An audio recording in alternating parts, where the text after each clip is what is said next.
Hello everybody and welcome to a brand new video. Today I wanted to talk about 10 updates that had a large impact on old school RuneScape. Now impact could mean a good thing or it could be a negative impact depending on the update. Anyway, let's get started. Coming in at number 1 is the Nightmare Zone. Now the Nightmare Zone was released September 5th of 2013 and it was one of the first new pieces of content for old school RuneScape. It was a small mini game where you could fight monsters and bosses that you had fought before, and you could earn combat experience along the way. However, the main issue with this update is it made it possible to AFK with Guthans or magic sometimes for up to 6 hours without even paying attention to your computer. And this took a long time to get fixed. A lot of people use this consistently to max out their accounts and all of their melee stats way before this got fixed. So this update in the beginning of old school RuneScape's lifespan has had a permanent effect on a ton of people throughout the game. Way more people have max combat than should rightfully be so. They did already change this, however a lot of the damage was already done. Tons of accounts maxed already. Now splashing is not just limited to Nightmare Zone, it is also very present in Magic, at least back then it was. Without the timer that kicks you out after about 20 or 30 minutes, people could AFK splashing on stuff like chickens or seagulls or stuff like that for 6 hours once again. While the XP was quite a bit less than Nightmare Zone, it was very safe, extremely easy to set up. It still provided like 10k an hour AFK magic experience and it was very cheap as well. So I'm so happy they finally changed it, but it was very late. Coming in at number 2 is the Dragon Warhammer. The Dragon Warhammer was brought into the game on the 21st of January 2016. And the reason this has had such a large impact on RuneScape is because it is used in so many pieces of content. Now the reason the Dragon Warhammer is so good is mainly because of its special attack. The Dragon Warhammer's special attack is Smash. It deals 50% more damage and lowers the target's current defense by 30%. The reason this is so useful is you can spam this out on certain monsters. For example, the Corporal Beast, which normally will take a ton of time to kill and is hard to solo, makes it pretty easy by just dropping a cannon down to keep its aggro. You use the Dragon Warhammer spec, teleport back to your house, you use your Ornate Pool to rejuvenate all of your special attack, you teleport back to the Corporal Beast and repeat until its defensive stats are absolutely nothing and you can wreck it. It is honestly almost a requirement for certain pieces of content, and that is why it is so impactful in the game, and I personally think it should probably not be like this. You should not necessarily require a 60mil item just to complete a piece of content semi-efficiently.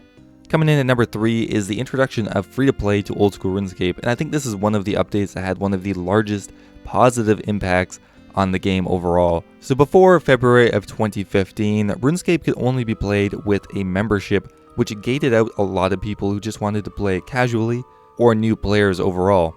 I think it's very unlikely that somebody will pick up RuneScape as a brand new player without wanting to try out the free-to-play version first because, well, $10 or $11 a month is quite a lot, especially for, a game that is this old. So in February of 2015, there was a 2-week F2P trial run available for new accounts just to validate the update overall. And on February 19th, free-to-play finally came into the game. I would say this is the update that caused the largest increase in player base of any other update. Not to mention that there is an entire community based around just playing free-to-play efficiently. So overall, just an amazing update that had such a positive impact on the game, and at a time where the certainty of RuneScape's future was not really known. Coming in at number 4 is the Duel Arena tax. So for a long time, people have been suggesting that the Duel Arena have some sort of tax on it, and back in March of this year, they finally implemented the change. The Duel Arena will now have a tax of 0.25% to 1% based on the targeted stake.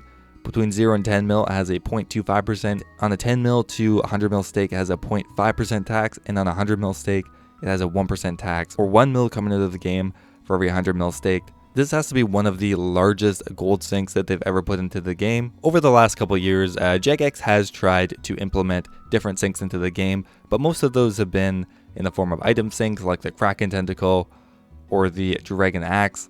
But there is just not a lot of things removing gold from the game, so this is an excellent step towards keeping the economy in check. Coming in at number 5 is the introduction of Zulrah. Zulrah has been in the game for quite a while now. It's back from January of 2015. Zulrah is very notable for being one of the best money-making methods in the game, and on top of that, Zulrah drops a ton of resource drops. So Zulrah's drop table has changed a lot, but it used to be about, 30% better or 40% better when it was released. It's been changed a few times, and even in its current state, the drop table is still very strong. Not only is this bad because it is one of the best money-making methods in the game, and honestly is not the most late game content possible. It is hard to learn, but you can grind out an account for Zulrah reasonably quickly, to be honest. So yes, it's bringing all that money into the game, but the biggest problem is that it's dropping lots of resources. It used to drop tons of sharks at a rate that was even quicker than fishing them. I mean, now it drops manta rays, but still it's like the same thing.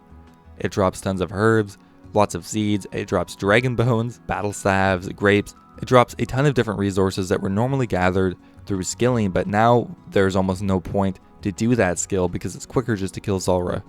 This has had a very negative effect on skilling and just the economy of the game. One good thing is Zulrah doesn't really drop any alcohols anymore, but still that's just a very small minor benefit to how negatively this has affected RuneScape's economy.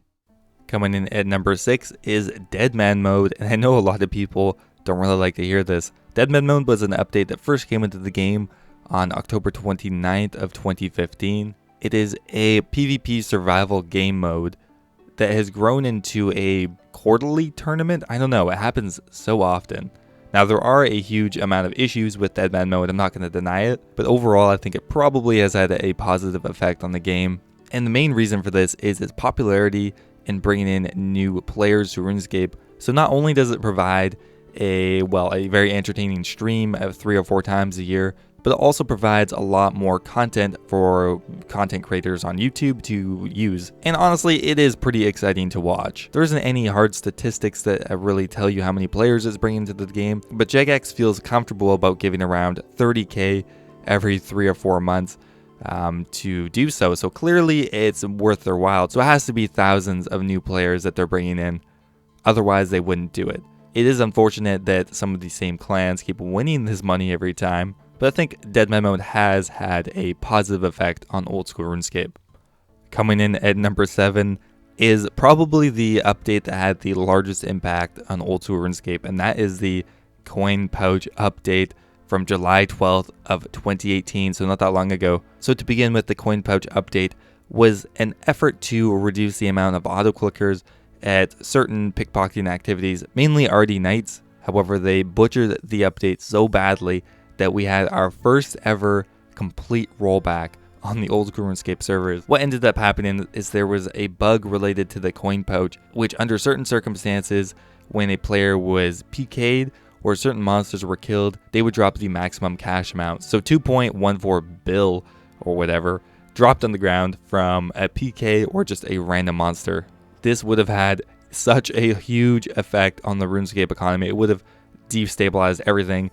There would be way too much money into the game. Everything would shoot up in price and it would just be insanely crazy, apocalyptic. So they realized this and quickly turned the game servers off and started working on a rollback, which they did eventually do successfully, I might add. So in the future, this should be an option for certain things, I'd imagine. I'm sure it was a lot of work, so they probably wouldn't do it for anything that was less than game breaking. So this didn't have a long-lasting effect on the game, but it probably was the update that caused the largest impact. Coming in at number 8 is the introduction of Revenants. Revenants has to be one of the pieces of content that has been changed the most. It has been buffed, it has been nerfed, it has been nerfed again, it has been buffed again. It has changed so much over the course of the last year and a bit.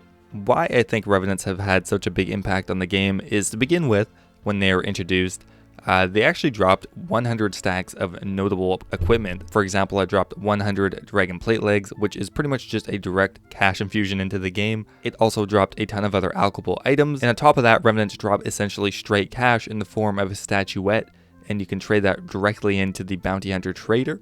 So Revenants were one of the best money-making methods at the time, and it gave its rewards solely pretty much in cash. So tons of cash coming into the game, a lot of people doing Revenants. And on top of that, we now have the release of the new wilderness weapons, as in the crossbow, the Vigor's chainmace, and the Thamran's scepter. But I think this is kind of a lesser impact compared to really just the general golden flux that's coming from the Revenant caves. Coming in at number 9 is the Chambers of Xeric. The Chambers of Xeric came to the game January of 2017. It was the first raid style content to come to Oldschool RuneScape. So Raids 1 have had a large impact on RuneScape, mainly because it's a cool piece of content, it's very memorable, a lot of people have done it, and mainly because of its rewards. One in particular sticks out, and that is the Twisted Bow. The Twisted Bow has become one of the best onslaught items at so many different pieces of content, or at the very least, a viable option. So at Zelra, it might not be the quickest way to kill Zelra, but is very easy. Anything that has a high magic defense, the Twisted Bow will shred through pretty much. Now, what kind of stops this item from being so overpowered is its insane price point. It's over 1 billion GP, which is pretty much the only item in the game to be that much. But releasing an item that is so widely used is a bit negative for the game. It's super useful at Zilliana, Brutal Black Dragons, Chaos Elemental if you do that, Jad, and is necessary at the Inferno, and as well as both raids, especially the Theater of Blood. Most teams try to get one T-bow on each member, I believe, and not to mention the other multitude of drops from the Chambers of Zarak, but the Twisted Bow is the most notable.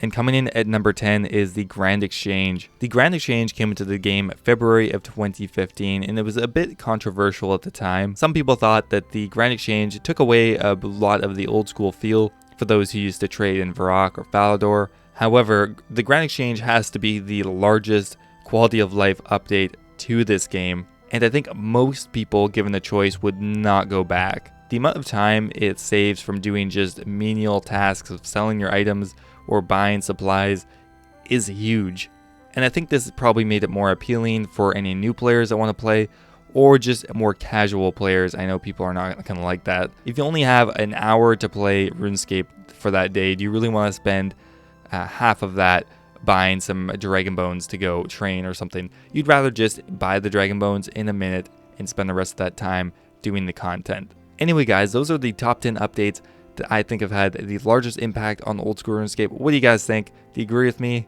If you don't, I'm sure you will leave a comment anyway. Thanks for watching guys, I'll see you next time.